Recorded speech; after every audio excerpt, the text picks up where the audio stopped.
Public இதை முடிஞ்சிச்சு. பசங்களாம் ஆர்வத்தோட மார்க் என்னன்ற தெரிஞ்சுக்கிறதுக்காக ஆர்வமா இருப்பாங்க.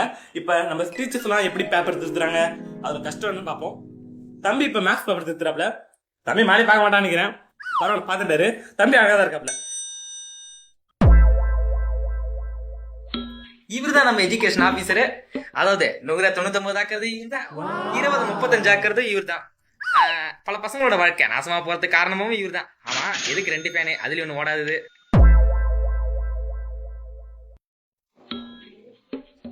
ஐயோ, சென்டம் பேப்பர்ஸ்லாம் வந்திருக்கே. சார் கிட்ட கேட்டா என்ன பண்ண போறாரோ? காலங்காத்தாலேவா சொல்லுங்க. Centum sir. Sir centum paper வந்து சார், இவர் சார் ஒரு இடத்துல கூட மார்க் கிடைக்க மாட்டார். தம்பி கீபோர்ட் வந்து சூப்பரா இருக்காரு தம்பிய. ஏன் அப்படி ஒன்னா பாருங்க சார்.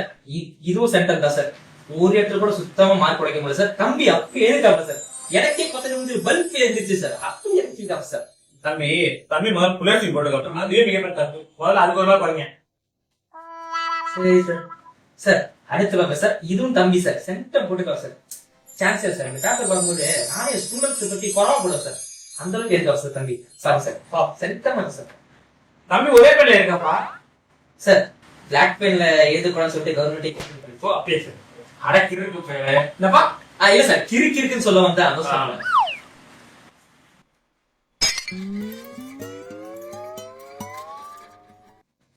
அடுக்கான பையனே 2 மார்க்கு 6 எழுத்துக்கு எழுதி வச்சிருக்கான். 5 மார்க்ல 3 மார்க் போட்டு 5 மார்க்கு. இது கூட யோசிக்க தெரியாது அவருக்கு. வேற மாட்டேயா இருக்க. எதுக்கு போ, இதுவும் தெரியல உனக்கு. யானை கேட்டாலும் சண்டம் இந்த அர்த்தம். அப்ப இப்படிதான் ரீவர்ஷன் காசு இருக்கிறது.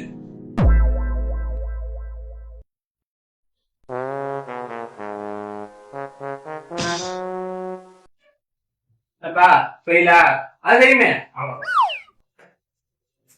சார். அதாவது வந்து இல்ல சார், சார் அதாவது வந்து தம்பி ஒண்ணுமே எழுத சார். ஒண்ணுமே எல்லாம் நீ கொடுப்பா. எவ்வளவு வாழ்க்கைய வரமாட்டேங்குது சார். எவ்வளவு மார்க் வரல? 10 மார்க் தான் வரல. 1 மார்க்ல 2 மார்க் கொடுப்பா. 2 மார்க்ல 3 மார்க் போடு. 3 மார்க்ல 6 மார்க் போட்டுப்பா. 6 மார்க்ல இந்த 5 மார்க் போடுப்பா நீங்க. ஐயோ, நான் இப்பதான் படிச்சீங்களா நீங்க? இவெல்லாம் எந்த ஸ்கூல்ல தான் படிச்சுட்டு வந்தாலும் என்னப்பா சொல்லு சார். மார்க்கே சுத்தமா வரல சார். தம்பி எவ்வளவுமே இருக்கு. தம்பி நம்ம எவ்வளவு அதிகமா இருக்கின்ற நம்பையும் பாக்கலாம். ஐயோ, மார்க் போடுப்பா சார். நம்புக்கு அப்படியே ஒரு 5 வெட்டுங்க. 5 வெட்டாதா? அவன் தலையில பேப்பர்ல வராத மார்க் எல்லாம் போட்டு நாசமா ஆக்கிட்டு டிவிய பாக்குறானே சார். என்னப்பா 11th பப்ளிக் மார்க் எல்லாமே கேன்சலா.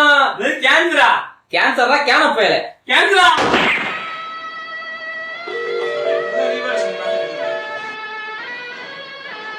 ஆமா, பாட்டெல்லாம் ஒரு கேடு. மீட்டர் பேப்பர் கோசம் 5 மரத்தை வெட்டணும். ஆனா ஒரு எக்ஸாம்ல ஒரு ஸ்டூடெண்ட் 4 மீட்டர் பேப்பர் யூஸ் பண்ணும். So avoid exam safety.